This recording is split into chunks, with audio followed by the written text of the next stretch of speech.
واقعے کے بارے میں پوچھا گیا کہ شاید کسی بندے کا کوئی معاملہ ہوا تھا اور اس کو سیالکوٹ کے اندر مارا گیا ہے، تشدد کیا گیا ہے۔ تو زیادہ علم تو مجھے نہیں ہے، لیکن شرعی مسئلہ یہ ہے، اگر ایک انسان سے بالخصوص جب وہ غیر مسلم ہو، مسلمان نہ ہو، پہلے تو اس کے بارے میں تحقیق ضروری ہے کہ بندے نے کیا غلطی کی ہے، گستاخی کی ہے، بے ادبی کی ہے یا نہیں کی ہے۔ اس کے بعد جو ہے کچھ طریقہ کار ہوتا ہے۔ ایک انسان سے غلطی ہو جاتی ہے، غلط کام کا ارتکاب کرتا ہے۔ حدیث مبارکہ میں ہے کہ اگر کسی بندے پر کوئی بندہ کوئی حکم لگا دے کہ اس نے فلان کام کیا ہوا ہے، تو البینۃ علی المدعی والیمین علی من انکر، جو بندہ دعویٰ کرے گا وہ گواہ پیش کرے گا، قاضی کے سامنے گواہ پیش کرے گا، اس بندے نے غلطی کیا ہے، گستاخی کی ہے یا کوئی بھی غلط کام کا ارتکاب کیا ہوا ہے، اور جس بندے پر دعویٰ ہوا ہے اپنی صفائی میں قسم پیش کرے گا۔ ایک تو یہ طریقہ ہوتا ہے۔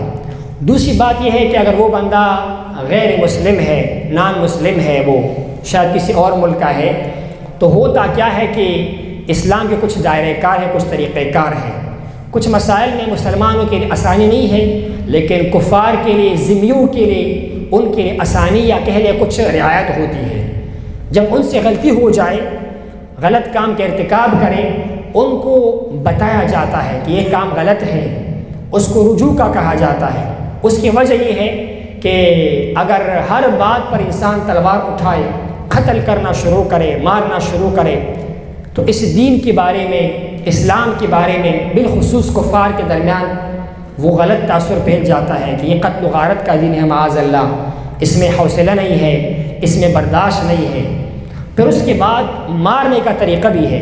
ایک بندہ اگر گستاخ بھی ہے، غلطی بھی کرتا ہے، پہلے تو کام ہے ریاست کا، مقننہ کا، قضا کا، عدلیہ کا، کہ اس کے بارے میں وہ اقدام کرے، اور اگر وہ اقدام نہیں کرتا اور بات بگڑتی چلی جاتی ہو تو قتل کرنے کا بھی طریقہ ہوتا ہے۔ حدیث مبارکہ میں ہے لا يعذب بالنار الا رب النار، کسی کو مارنا ہو، قتل کرنا ہو، اس کو آگ سے مت جلاؤ۔ آگ سے جلانا صرف ایک ذات کا کام ہے جو آگ کا رب کا کام ہے۔ اللہ تبارک و تعالیٰ کسی کو آگ سے عذاب دے گا، کسی بندے کو حق نہیں کسی کو آگ سے جلائے، چاہے وہ دشمن ہو، چاہے کافر ہو، چاہے گستاخ ہو۔ مسلم سے منع کیا گیا ہے۔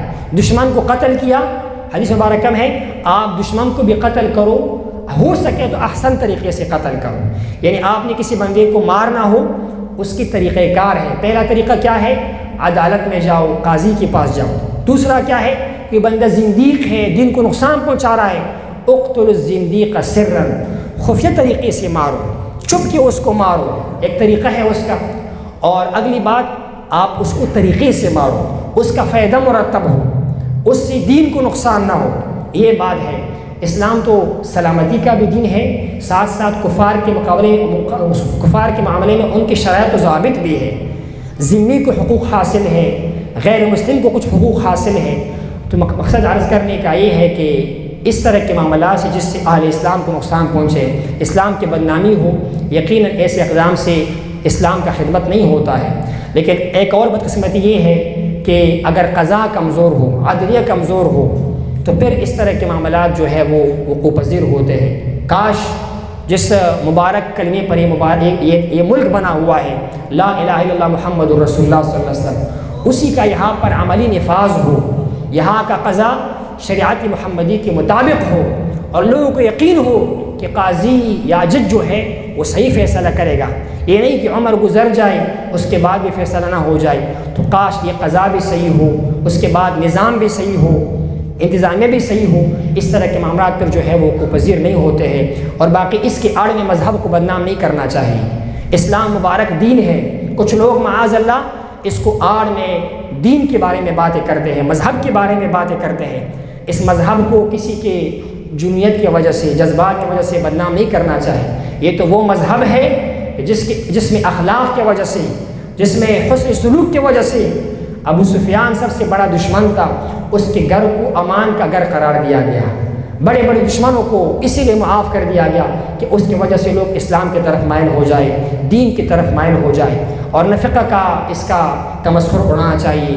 کچھ لوگ حدیث کے منکر ہوتے ہیں، احادیث کی طرف وہ معاذ اللہ جرح کرتے ہیں، بری بری باتیں کرتے ہیں۔ تو یہ مسئلہ جو ہے یہ مذہب کا مسئلہ نہیں ہے، کسی کا کوئی اپنا لین دین کا معاملہ ہو سکتا ہے۔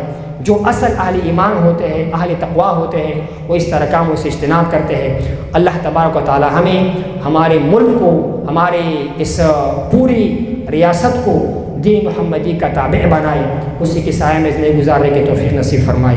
وآخر دعوانا الحمدللہ رب العالمین۔